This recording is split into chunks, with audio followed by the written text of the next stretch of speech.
আমার সংসারে আগলে রেখেছে, কিন্তু বৌমা এখনো এলো না কেন? রোজ তো এই দরজার সামনে আমার আশার দাঁড়িয়ে থাকতো, তারপর আমার হাতে ব্যাগটি নিয়ে আমার ঘরে রেখে আমার জন্য চা করে নিয়ে আসে। আজ বোধ হয় একেবারে চা করেই নিয়ে আসে। তোমার চা। তুই চা এনেছিস কেন? বাড়িতে আছে তো, বাড়িতেই আছে। কি করছে সে? শুয়ে আছে। শুয়ে আছে?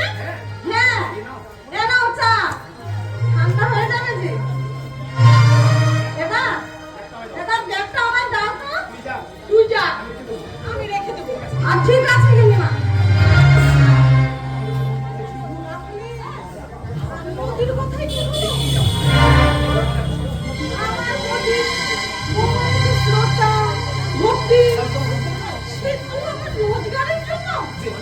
সেই মানুষটা প্রত্যেকটা দিন আমার হাতে নিজের হাতে চা করে নিয়ে আসতো।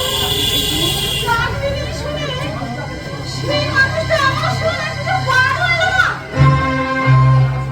আমার ভানুর কথা না শুনে আমি যদি পরীক্ষা না দিতাম, তাহলে সত্যিকারে চাকরি না থাকার পর সেই জীবন আমার এখনো কামাতে হতো না।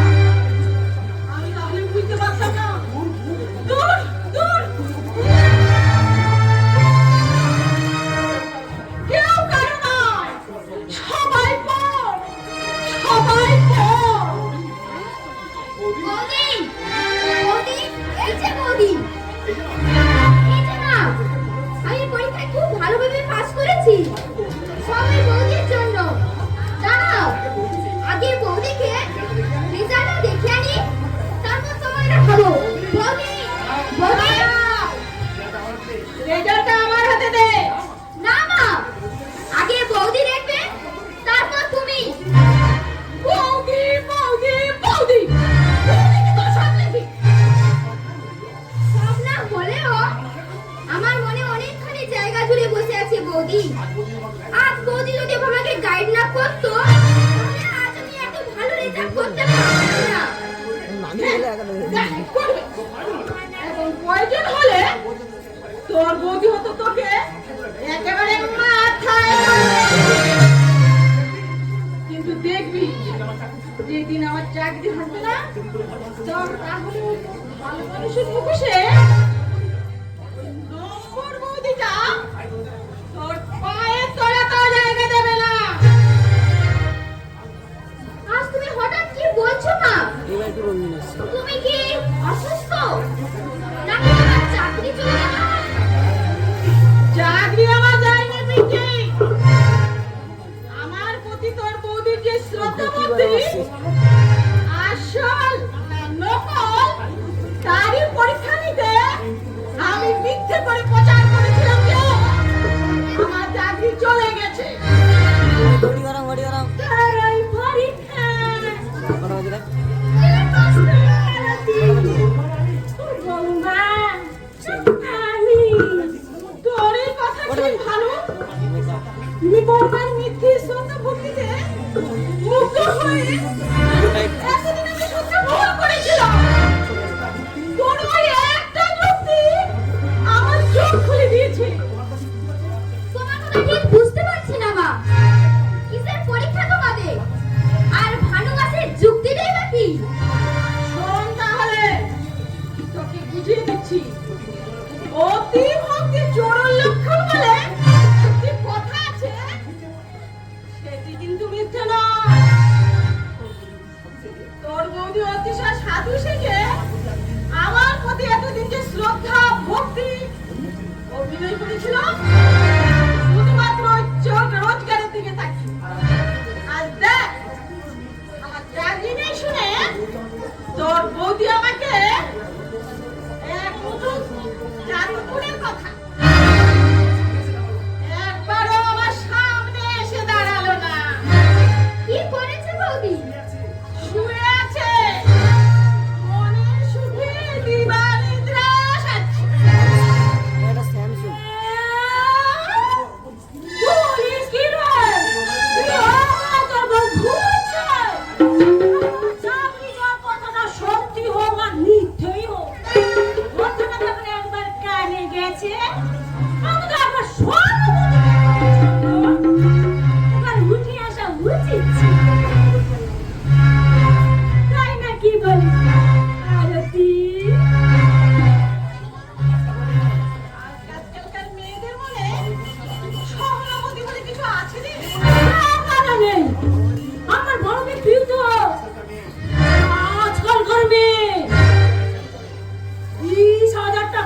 তৈরি করে, অথচ নিজের হাতে সংসার সমস্ত কাজ করে চলেছে।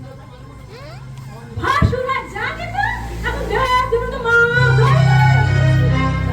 আর যা খেত পছন্দ না দেয় না।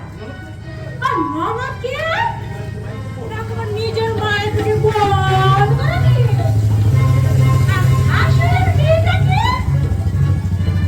একটু ভালোবাসে,